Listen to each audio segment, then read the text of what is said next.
בפאנל דניאלה סלאביק, יועצת ארגונית. שלום דניאלה. שלום, שלום. נירית צוק, עיתונאית ובעלת אתר אינטרנט להורים ומתבגרים. שלום.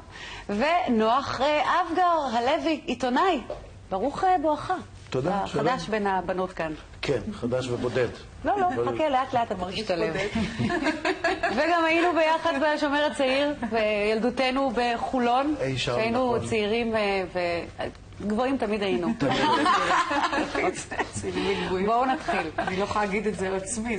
צעירה את יכולה להיות, לא בטוח. גבוהה זה עוד...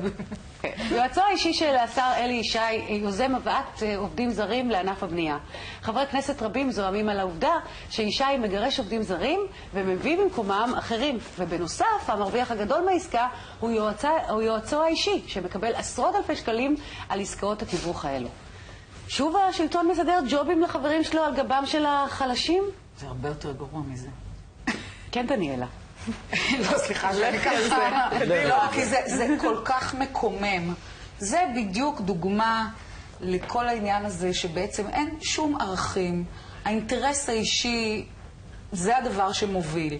אין אפילו, אתה יודע, אין אפילו אינטרס פוליטי בזה. אומרים שלמשל במנהיגות יש X נגיד אחוזים אצל האדם שהוא אינטרס פוליטי, X אחוזים אינטרס אידיאולוגי, חזון, ערכים, ו-X אינטרסים אינטרס אישי. פה אין כלום. זה פשוט הכל אינטרסים אישיים. אין לזה שום בסיס. אין לזה שום חשיבה מאחורי זה. זה בעיניי גם חוסר אחריות. כי אחר כך יגידו, איך יש כל כך הרבה פליטים ולא ידענו, ומאיפה הם הגיעו בכלל? פתאום הם הגיעו. כן? אני גם דואג לסלק. ובנוסף, העניין הזה של הדאגה לחבר עם סכומים כאלה, זה פשוט דוגמה נוראית ועצובה להון שלטון, לאופורטוניזם, כל מה שבגללו יצאנו לרחובות. ויש פה דור שלם של חבר'ה בני 25-30 שתופסים שאין להם עתיד במדינה. אז ייקח להם עוד קצת זמן והם יצאו שוב לרחובות ובצדק, ולדעתי זה גם יהיה יותר אלים. הנה, אנחנו כבר רואים שיש הסלמה של העניין הזה. אין מצב, לדעתי, כמה שיהרגו את המחאה הזאת, היא תקום עוד ועוד. והסיבה הפשוטה שזה מחאה על דברים של שורש. זה לא עובדי בניין. אולי הפתרון הוא באמת לשלם טיפה יותר כסף. ושאנשים שיוצאי צבא, אנשים שאין להם עבודה, שהם יעבדו בבניין תמורת כסף. יש הרבה פתרונות, אבל אני לא רואה שמישהו רוצה לפתור את זה בכלל. מדברים על זה שאם יגייסו עוד אוכלוסיות, אז יהיו יותר מדי אנשים וזה. בבקשה, זה חלק לדעתי יכול להיות משירות לאומי. מה הסיפור? אנשים צעירים מסוגלים לעבוד. למה לא? לחבר אותם קצת לאדמה. היום חקלאות זה לא רק משהו ידני כזה. זה בעיה של החרדים, פתר פה עכשיו. אני רואה את זה אחרת. פתרונות טכניים תמיד אפשר למצוא. כשרוצים לפתור, כשלא רוצים, ואין תפיסה סביב העניין הזה, ואין רצון, אז גם לא מוצאים פתרונות. אולי לא ידעתם על בכירים בעמק הסיליקון מזהירים מפני התמכרות לטכנולוגיה חדישה שהם בעצמם ייצרו, כמו האייפון והפייסבוק. חלק מהחברות אפילו יוזמות שיעורי מדיטציה והרגעה במסגרת שעות העבודה. הפייסבוק באמת פוגע ביחסים או דווקא מייצר קשרים חברתיים ועסקיים גדולים? אני רוצה להגיד כמה דברים, דווקא גם מההיבט של מבוגרים וגם מההיבט לא של בני נוער, עוד של ילדים. הלוא אנחנו הדור שגדל בלי אייפון, לא צלצלנו לאמא באמצע הלימודים. שאנחנו מכורים בדיוק באותה מידה. נכון. עכשיו, אני אומרת ככה, קודם כל אצל ילדים אנחנו רואים שזה מונע התפתחות של איזושהי יכולת נפרדות ואיזושהי יכולת להחזיק את הדמויות המשמעותיות בפנים. למה? כי הם מתרגלים שאם חושבים רגע על אימא, אז לא צריך לחשוב עליה או לדמיין אותה, או מתקשרים אליה, ואם אי אפשר להתקשר אליה, אני בחרדה.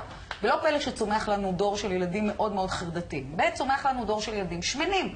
כי הם לא זזים, אנחנו יודעים היום שאפילו, באמת, זה יש היום אולימפיאדה באפליקציה. מקסימום יש התעמלות היסטריות. אחר כך יש עניין של ההתפתחות שנותנים לילדים בעצם במקום לצייר ובמקום לעבוד עם חלק של אומנויות כחלק התפתחותי, אז הם רגילים שכל דבר הם עושים ככה, אז אין להם התפתחות של סף תסכול. גם draw something כן, זה גם נורא בעייתי. זה גם כישורים חברתיים. אז בואו אני אספר לכם איך זה נראה בארגונים, כן? מעבר לזה שקודם כל זה גורם להפרעות שינה. אני גיליתי שאצל המון מנהלים שאני עובדת איתם, הם מתחילים להגיד, אני לא ישן, ואז אני הולכת רגע, אבל מה אתה עושה לפני השינה? סליחה, כן.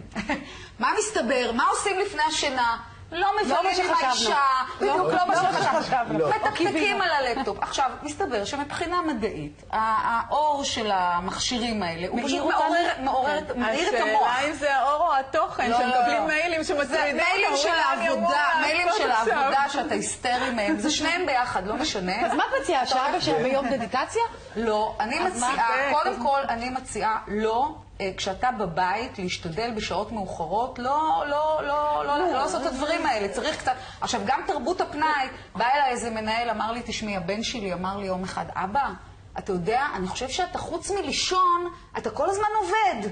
אז הוא שאל אותו, למה אתה אומר את זה? הוא אומר, כי כל הזמן אני רואה אותך עם הלפטופ. זה טלפון ועם... איזה מין תרבות פנאי זאת? בשנתיים האחרונות החלו דוגמניות בנות 60 ומעלה לכתוב קמפיינים של חברות אופנה ואיפור בינלאומיות.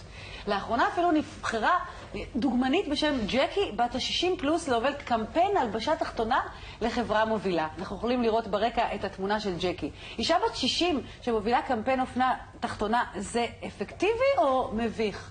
לדעתי זה מבורך. תראי איזה גוף יש לה, בנות 30 עליהם. אין אנשים, מסכנות. ממש מסכנות. עד היום, לפחות ככה אני יודע שכשאישה, גם אני, אבל כשנשים פותחות מגזין אופנה, מגזין יופי, את גומרת את המגזין ומרגישה שאת מכוערת, מקומטת, שמדה, חייבת לקנות את כל התכשירים, ואז היה לך לפחות את הזקנה. שם יהיה לי את הקמטים ומותר לי, יהיה לי את החיוך הבוגר ומותר לי. פתאום גם זה הלך. עכשיו יביאו לך גם קשישות מדהימות ומתוחות, וגם את המקום היחיד שהמחנה נופש שלך מכל ההיסטריית יופי הזה, גם אותו עומדים לקחת לך. גם בתור קשישה את תצטרכי להמשיך להיות מטופחת ומתעמלת ועושה. זה צד אחד, אבל אתה יכול לראות. קח את ג'ודי דנץ' למשל, השחקנית האנגליה הידועה, שאין לה, אתה רואה, היא לא מתוחה והיא מלאה והיא טבעית, באמת, אתה רואה אותה בסרטים, היא טבעית. היא כל כך יפה, יש בזה כל כך הרבה אצילות. בכלל, אני חושבת שהיא חברה... סופיה לורן. סופיה לורן. סליחה, ג'יין פונדה. יש הרבה, אבל אני חושבת שחברה שכל הזמן רק מקדשת את הנעורים. איזה מין קהילה אנחנו, שאדם מבוגר או זקן בה, הוא חסר תועלת. אגב, גם בארגונים, כשאתה מוריד את שדרת הניהול הוותיקה, קורים דברים מאוד בעייתיים.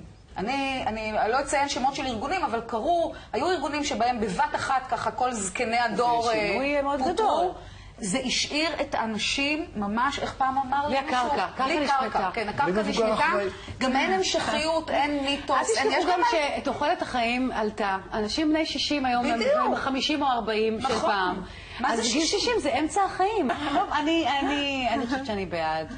באמת, בעד. אם אני צריך בסוף להצביע אחרי ההסתייגויות, אני בעד. אתה בעד? כן. ונירית? בעד, אמרתי. כולנו בעד. סיימנו. טוב, יש לנו עוד המון שנים עד שנגיע לגיל הזה, אבל יש למה לצפות. יש עתיד, יש עתיד. יש אופטימיות, זה מה שחשוב. מודה לכם, מאוד, היה כיף, כרגיל. תודה. אנחנו יוצאים להפסקה.